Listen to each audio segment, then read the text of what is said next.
Good morning. Good morning, mad ones. Good morning. Good morning, mad ones. I am Nina Bou. Welcome to Mornings. As you know, this happens once a fortnight. You may or may not know that. And so here we are today. Tuesday morning. I'm late. It's 9:09. That's a good looking time. I apologize for being late. I'm really working on this promptness, but alas, things happen. That sounds inconsequential, but like it's well intentioned. I watched Rodrigo y Gabriela with my cousin last night. That was gorgeous. Thank you, baby cuz. Appreciate you. And it was beautiful. So I'm pretty exhausted this morning, but I'm actually really excited to be here and be in this little world this morning. Fun little things to share that I've somewhat prepared and also am excited to discover with you. I always just fixate on my brows here. And also how cute is this gorgeous little, let's say, winter autumnal addition to the morning fits. Gorgeous. There's some little adjustments that need to be made, but for the most part, beautiful. The ideas are from my mind. The execution comes from my mama because she's gorgeous. And I realize how much it all runs in the family. So today, a few fun little things. I have some little show and tell prepared for later. I have some crystals. No, but I will hang these here because they're cute. So we're working on, well, we're not, but I'm wanting to look at, good morning, talking about the face of. So as you know, these segments are a little chat. They started from me doing my makeup and my face and having moved through my autoimmune condition, which was situated around my eyes. I no longer really centralize the layering of my face with makeup as much, and not necessarily, I'm conscious of toxicity. So that's not really what this is about anymore. And so I'm exploring the eyes, the face in a different way. So, as always, I invite you to join me. And so I want this to be more situated, around like what I want to call the naked beauty dialogue. So if at any point you feel like you want to join the live in, what it might mean for you. Oh, I hope you have a lovely morning too. Oli. If at any point you want to join, the live with what it means to you to kind of be, naked, but just kind of stripping away whether that is no makeup or one like usual thing that you do or don't do.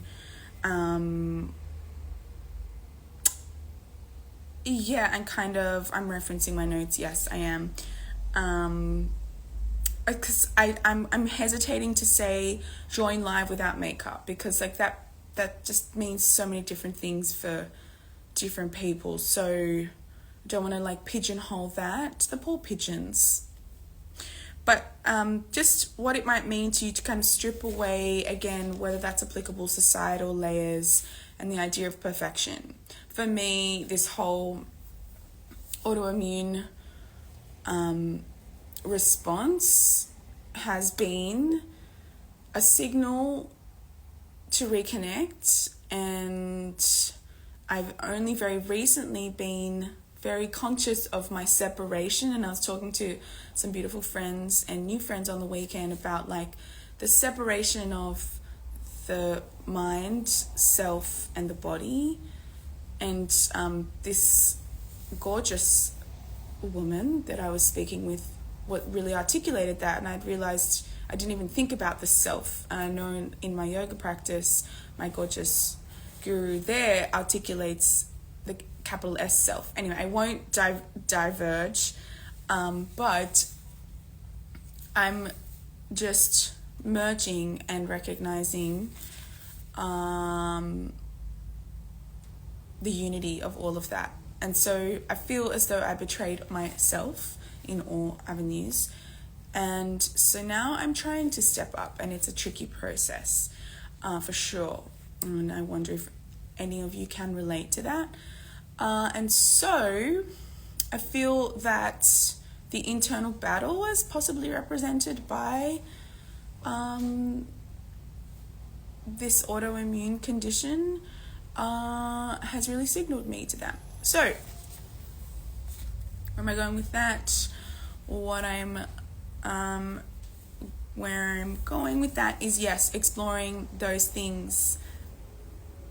And one of those things being the idea of perfection and what these societal layers might apply, pun intended, to and through those things. So, yes, I want to look at that and break that down. So today, I want to look at a few fun little holistic skincare rituals that I've just touched on. And then, yeah, so, from that, it's like I'm exploring this, but just some things for us to think about. It's like, does confidence mean to you? Like, when do you feel the most confident? I know, like, for me, I feel not necessarily confronted but intrigued when, let's say, I'm in like sweats and like oversized clothes, because I just feel like I can move and like, flow in a different way, and my body isn't a focal point. When I choose it to be, that's my choice, and I like embrace that. But I find that quite interesting. So it's like it can be really intricate. And then how and when is this applied, this notion of self-love in this way, in general. I know for me, I have to really try and consciously tap into recognizing that self-love, because I can like fleetingly spread the energy and then just be like completely drained of my own intentions. So, and embracing our faces in our most authentic state. Again, whatever that means to you, it's like the naked face might not mean so many different things to everyone. So I don't like want to impose that, but here's mine. And I remember when I was younger, I just could not leave the house without eye makeup. I mean, I definitely do look a little different, but not really, because it's just my idea of it. And so, yeah, it's crazy that I just thought I was unrecognizable, and now unrecognizable. And now when people recognize me like this, I'm like, oh, no, this is my face. So, yes, and, different ideas of what perfection is. And I know that perfection has permeated. I remember listening to an audiobook, The Perfectionist Guide to Losing Control, I think. If you're interested in that, hit me up and I can send it to you. But yeah, I remember listening to that being like, what? I had never even contemplated the concept. Only last year, I think, or this time last year. So, it takes a while to untease all those things, for sure. Yeah. So I know that has permeated my habits, my approach to work, procrastination, self-beliefs on self-limiting beliefs. And so that for sure is applied to how I externalize myself, even like from my face down, being like top down. Face is always a key part of identity, is it not? I think it's the most. And, you know, again, for me, breaking all of this down from being kind of struck by this eye-related autoimmune, like what a like my friend expressed this well. She's a doctor, like a highly functioning organ or like integral part of the body, obviously the eyes. And for me, as like a visual artist and performer, and everything's just, it's everything, not just to me, but of course to everyone. But I was like, all right, I hear you. So yeah, I hope this makes sense. It's not entirely abstracted, but for the most part it is. I'll try and speak clearly in my abstractions for you. So yeah, I guess just like the pressure of the idea of this and perfection, and like, you know, I loosely use the word harmful, but like what are harmful beauty norms that might feel imposed upon us and generations to come. I just, you know, yeah. Anyway, this isn't a mad opinion piece, but it's just it's contemplative. And so, you know, I guess to that point, it's like, what is the relationship between our face and our identity, and, you know, and our identity is wrapped in how we present ourselves to the world. And that's, again, something to think about. And I think something I want to touch on moving forward is like what happens when our faces change, you know, through aging, through illness, through injury. How does that shift our sense of self? I think aging is a big one now. You know, I'm in my 30s and I don't know how to really relate to it, because I feel just how I feel. I'm still moving through and experiencing newness, learning, want to continue doing that, still have goals. And it feels as though like this societal element imposes these things by a certain time, when really it just, for me, it's you know, even into the beginning of my 30s, I'd never really contemplated age relative to my life and actions. And that's just me. And then, you know, and so I suppose as the body begins to change, and so does our face and other elements, it's just thinking about how does that happen gracefully. And now everything is trying to be reversed. But why? I mean, it's really amazing that we have access. And I don't negate anyone's choices, and I do respect everyone's, where applicable, freedom to action. And by I've used this word a lot, but relativity to everything else that's happening in the world, this is possibly a very relative, superficial problem. But I guess what I'm trying to explore is the depth behind that, if there is any. I mean, I'm always a seeking person. So anyway, I think it's just like, where can we choose to apply that grace to self? Something to think about. I don't know. And I wonder how what your fears and learnings and discussions around all of those things are. Age, especially any illness, or, you know,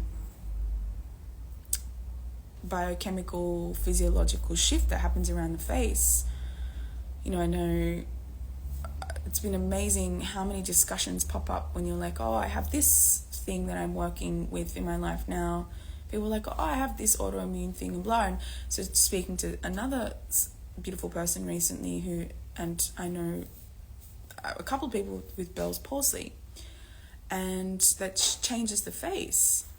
And it's just a crazy thing that happens, you know.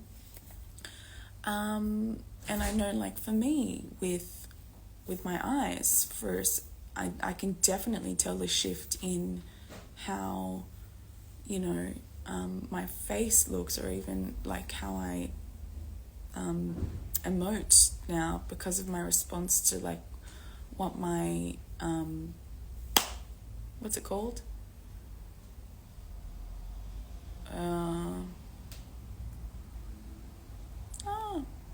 What's the eye thing? Just visual. Oh, there's a word that I'm looking for. That's anyway. Or if I'm in pain or whatever it might be, I definitely would just, hi Bob, emote in a different way, and so that kind of shifts how I might identify with my face, and therefore my identity and possibly my sense of self. So something to think about. So in that, I have prepared a few little holistic skincare rituals, and I'm excited to go through these because I'm keen on these for myself too. I have a little show and tell here prepared, very fun. Now, the first one is simple, which I didn't really do all that well, but something to think about, and I didn't, but I just wanted to do the show and tell because I just love this cute little spoon. But so it's a cold spoon eye massage, and what you do is basically just put a couple of teaspoons in the freezer for however long you want them, and then you just chill them.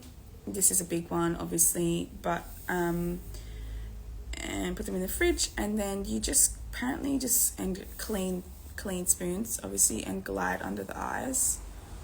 Oh yeah, that's actually really nice, and I presume doing 2 of them at the same time would be really good. Oh yep. Maybe careful around the eyes, I don't know. So, oh, you can see the ring light. No, there's no hiding here. So that's that. Chill spoon eye massage. I'll do that a few times. Why it works, it is cooling. So I'm the cool girl now. Duh, thanks. But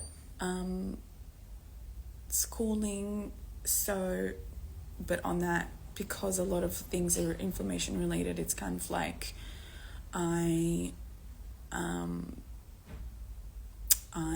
looking at cooling things, so I will always carry this sun in my heart, but I just love the cool, and so something like this will relieve tension, just that kind of cold spoon eye massage.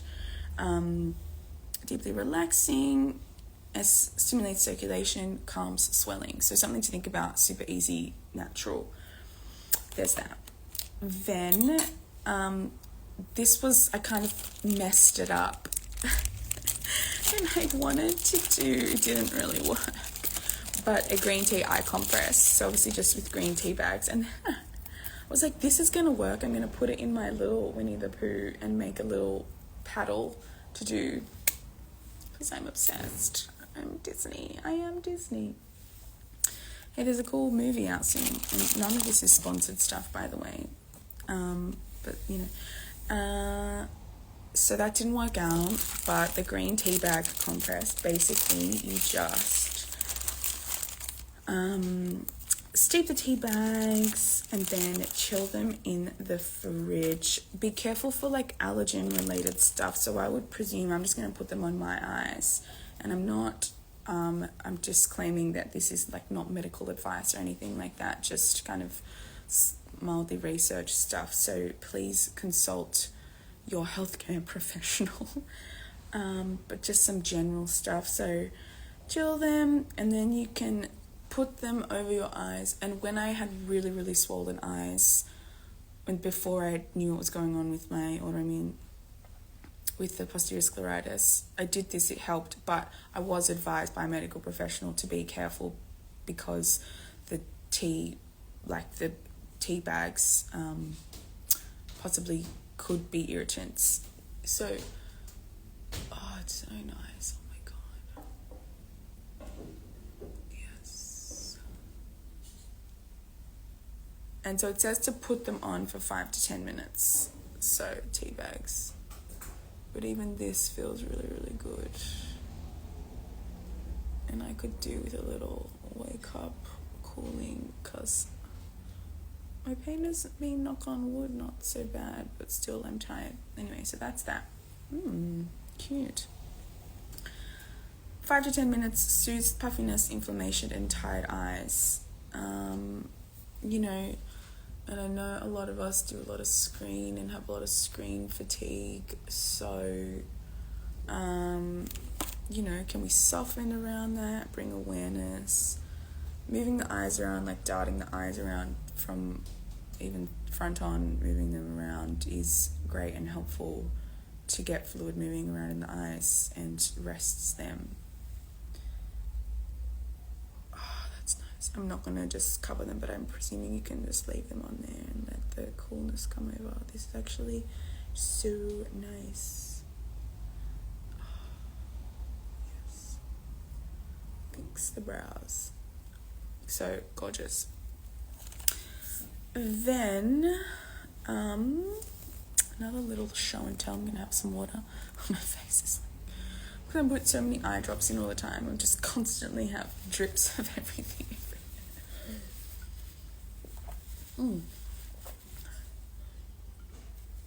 Yes, Erewhon, sponsor me.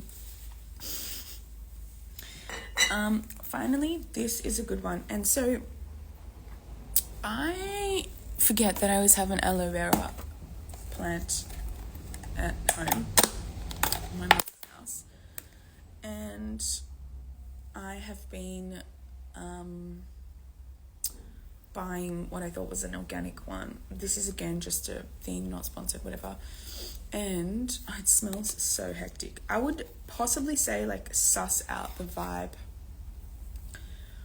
do a bit of research about it. I have to do that too. So this is again just off the cuff, but I was buying like aloe vera gel, which I thought was like 100% natural, because I'm just trying to use like base stuff. And then when I scanned it in Yucca, which kind of is more situated around like European American health standards, and it's more like about toxicity and allergens and all of that, but it gives you a lot of good information as at least a starting point. There was a lot of other stuff in there, and it actually wasn't rated all that well. So I don't know where you can buy pure aloe gel. Oh, wow. Excuse me. That just... Ooh, I only had a coffee this morning, so... Hey. Also, I just want to say, you know, I'm constantly reminded how resilient the bodies can be, and I'm not necessarily saying push yourself to the nth degree. Nth degree. It's so funny lately, friends of mine and I have been saying all these things that we've realized we've been saying wrong for a long time, like Mondo Green, but for life. Anyway, to the end, but it's really awesome when you see the body and mind, or when you see yourself being able to push past your own limitations, and you realize that there's always that little bit more left or available to you. And another one of my beautiful sister cousin told me that once. I didn't believe it, and when you have that momentary lived experience, it's like, oh, cool. Okay, so finally, an aloe vera face glide. And so here I have an aloe vera cutting, and I'm presuming cutting them and putting them in the fridge would be cool, but like, see how it looks a little healed over because I've cut it, poor thing, sorry. This one's not as bad, so I'm gonna maybe use this side, and you can massage into the skin, and also actually put a little bit on the swanning already, or use a jade roller, and I want to do that in the future as well. But it's very soothing, I know, especially for irritations. Something, again, just taking a moment for ourselves, applying it more holistically, not just applying it to the skin, but also this is leaking. Oh my gosh, funny. Yeah, I don't know how well that second half is, but it could just be very natural. I'll report back. and just, you know, approaching it quite holistically. Oh, that is actually so nice. And you can massage it obviously with clean hands and such. So anti-inflammatory, hydrating. It is really calming. You know, gorgeous. Oh, yeah.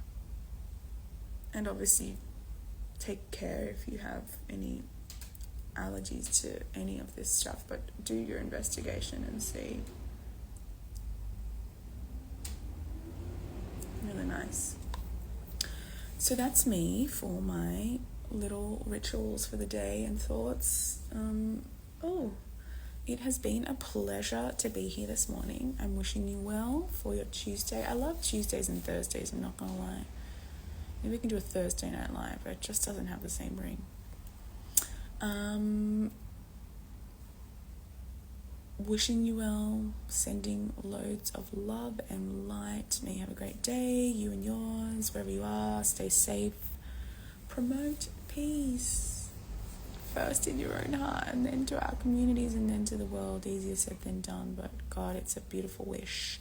I love you all. I'm Nina Bou. I will see you next week. Bye. Ciao. Adios. Yasu.